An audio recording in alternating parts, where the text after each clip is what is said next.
a love-hate relationship with gentrification. So the dream then for them was definitely a dream of survival, because this hostile situation, at least they were able to work and send money back home. And the aspiration of the time was to be able to obtain a mortgage and get out of the hood, right? Because people are leaving their hometowns, their home countries, so that they can have... Hello, my name is Laifa. Welcome to La La Land.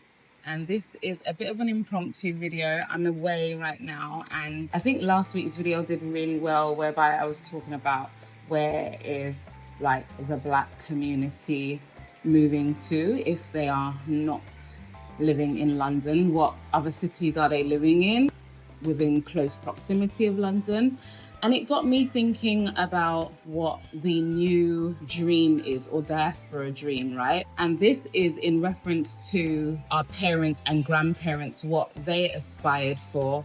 And now maybe us being first generation, maybe second generation, maybe even third generation living in the UK or in the Western world, what is our dream? Because it would have changed and evolved, and especially for somebody like myself. I really hope you can hear me well, because I'm right by the kids' playing area. We're away on holiday. So I thought I would just use this time really quickly to just talk about things. As a collective, are we all aspiring for the same thing? I know there was a diaspora dream when our parents or grandparents emigrated to the UK. And I think their mindset was a lot different. The Caribbeans were told that, you know, the streets were paved with gold in the UK. They wanted to work and, you know, stability, you know, just stability compared to what they had back home. I think in reference to my parents and grandparents, my grandfather was definitely somebody who wanted work, who wanted stability, coming from Nigeria. A lot of his peers came to the UK to study and take their education back home and develop back home, use that in Nigeria. Some of our parents and grandparents did not necessarily build wealth here because their mindset was that they are not going to stay, whereas the system had it set up differently, whereby some of them were able to achieve these dreams and some of them were not. Some of them ended up staying and some of them actually wanted to stay. My grandfather, like many other people of his time, he came and he worked and he helped to rebuild the country. Generally speaking, I think a lot of Nigerians started coming to the UK maybe in the 80s and the 90s, right? And maybe some in the 70s, whereas I think my grandfather was probably one of few. The landscape of Black people in the UK was predominantly Caribbean, and there were few Africans or Nigerians. And my grandfather came in the 50s, literally within the Windrush.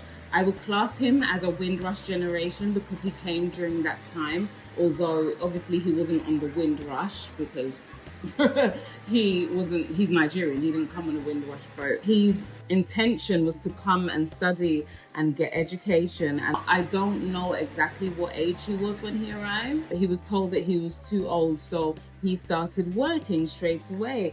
And as some of us know, it was very hostile during that time, right? We were invited to the UK. I say we, as in our parents' parents, right? We're invited to the UK. And then when we arrived, the environment was hostile. People struggled to find places to live. It was, the doors were saying no Blacks, no dogs, no Irish. It was very, very difficult time. And so the dream then for them was definitely a dream of survival, because this hostile situation, at least they were able to work and send money back home and build something back home. This was more than what they were able to do had they had stayed where they were coming from. And then you have people of my parents' time, like my mother's time. Now, my mother came back to the UK in the 80s, whereby I know a lot of her peers were just arriving. So my mum also a little bit of a unique situation whereby she was born in the UK, but did not necessarily grow up here, right? So she had her own dream, right? And it's actually a very interesting story, but maybe I'll leave that for another video. I think definitely my mum's generation was like a lot of us from the Black community were living in inner cities. Now, I'm going to speak particularly about London because that's where I'm from, that's where I grew up. The aspiration of the time was to be able to obtain a mortgage and get out of the hood, right? Because in a London, very dense, high crime rate, there was this notion that London is not good for Black boys, which is a deeper discussion in itself. I think now with more insights and us being a new generation, we're seeing that it's not just about an inner city thing, it's about presence, community, that building, because the so-called Black on Black crime that was happening in inner cities is not happening back home in the countries that we grew up in, the countries that our parents came from. So what is the main issue? The people of my parents' generation were thinking, well, if we get a nice house outside London, right, whereby it is still commutable, I felt like that was a lot of the dreams of our parents, right? Get a house in Kent, in Essex, in Surrey. I think Kent was really popular in Surrey. Some people, Hertfordshire, right? The bordering areas of London. And that was an idea that if you were able to do this, you had attained, you are now considered successful.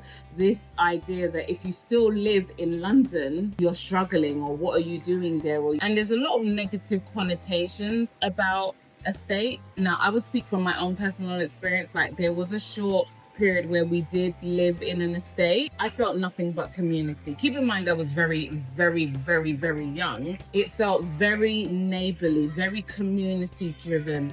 I remember at least 2 of our neighbors having the spare key to our house, because we would often lock ourselves out and having to call a locksmith to let us back in. So we made it a habit to leave a spare key with 2 of our neighbors. And this was living in a high-rise building, a tower block, 21 floors, and we lived on the 3rd floor. And I remember building a relationship with other Nigerian families, other Nigerian mothers. My mum had a community of women who had children similar ages to mine. We had friendship. I would go to their house, I would spend the night, they would come to my house, they would spend the night, and it was almost like we were all living in one block, and it was very cool. It wasn't what I guess the so-called media would portray of what living in a council estate was. Obviously, at the time, you don't necessarily know that you're poor or that you are working class, because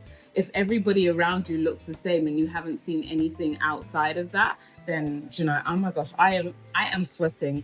Pardon me if I'm dripping. It is very hot where we are. Like a lot of people, so a lot of my mum's friends and families, and people like my mum, they were maybe lawyers, doctors, accountants. They had different qualifications, and they thought they could come here and use those qualifications to get work. But the system was set up to intentionally make it difficult for our people to scale up and to attain. So when you get here, that so-called certificate doesn't count. So you would often find people that are qualified engineers, lawyers, doctors, whatever the case may be. They were maybe working in hospitality, sweeping the streets, driving buses, doing very laborious tasks whereby they are extremely overqualified, but that is all they could get. A lot of my mum's peers had to retrain. Some of you can correct me if I'm wrong, if it was degrees or if it was like starting from GCSE to A levels that weren't equivalent. And I know that because of this system that is in place and is still presently in place,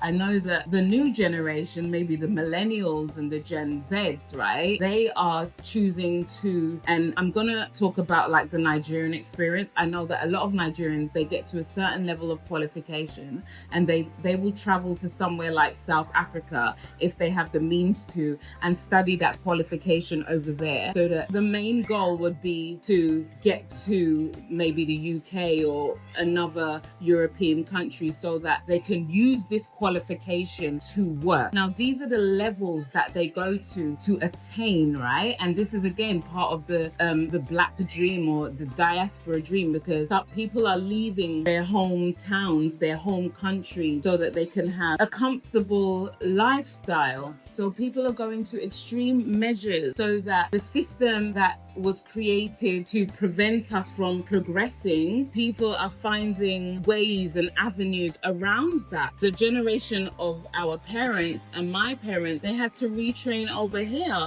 because they weren't getting work in the areas that they had initially plans for. You have a lot of Blacks and Nigerians and generally immigrants in these fields because they had to retrain, right? So a lot of them have maybe second, third degree because they needed work. Everybody has a right to the basics of life. That dream then was to be able to attain and live outside London, and you work and then you get to a certain age and you retire. And now I'm feeling like, is that still the diaspora dream? And I'm speaking more so particularly to those of us who grew up in the UK.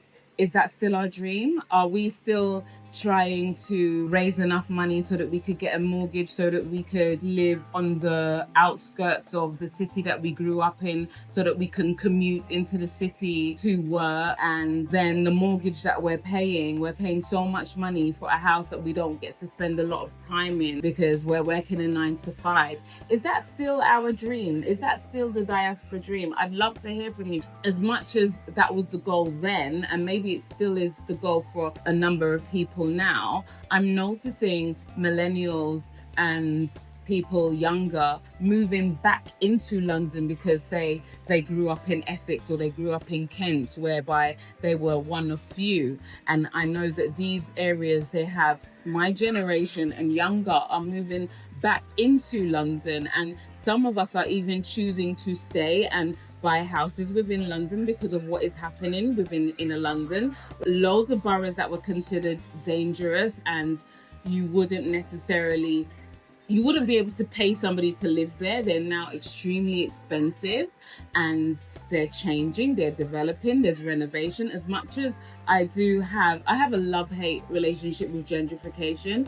I love the regeneration of certain environments, and in some cases, some areas do feel safer, but don't be fooled because it still does have that underbelly. And you would only know that if you maybe potentially grew up in these areas. I'm noticing people buying Victorian houses within London, like inner London, rather than going outside London because they want to be closer to the city. They want to be closer to where things are happening. The idea of getting a mortgage for us, and not just the Black community, but a certain generation, it feels like such a goal, such a big thing to achieve and a marker of success, especially because of what is happening in the economy, and it's not getting easier for us. I feel like millennials have definitely felt the brunt of all of these recessions that we've experienced, like affecting our pockets and affecting our lifestyles and affecting our ability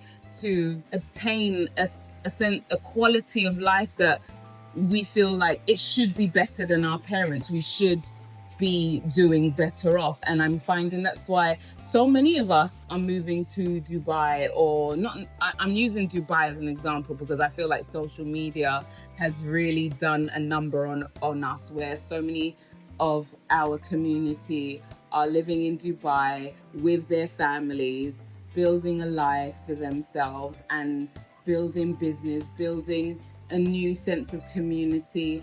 And it makes me want to question, like, what do I want for myself and what do I want for my family? And sometimes, obviously, we watch social media and you see what people are doing and it's like, Do I want that because I want it, or do I want that because that seems to be the new level of attaining, the new level of success? Now, I've spoken many times about my reasonings for switching career. I wanted stability. I felt like, oh my goodness, nobody's coming to save me. I need stability, and I want a better quality of life for my family. I want to be able to have more trips like this and come to beautiful places and have my children experience beautiful things and see the world through their eyes. Do I necessarily want to stay in a 9-to-5 until retirement? And if not, what am I going to do about that? What ideas do I have? What ideas do you? And I absolutely love it. Like, at my age, I should be thinking about like a pension plan. What's your pension plan? And what are you saying, right? These are things that I should have in place. I am dripping. I'm dripping, guys. I'm gonna try and make this video as short as possible, but I realized that I've been talking for about 25 minutes now and I'm dripping. I need to jump in a pool immediately. What is the new goal for us? As much as I am enjoying what I do and I love the stability of it, right? There's a level of, is this it?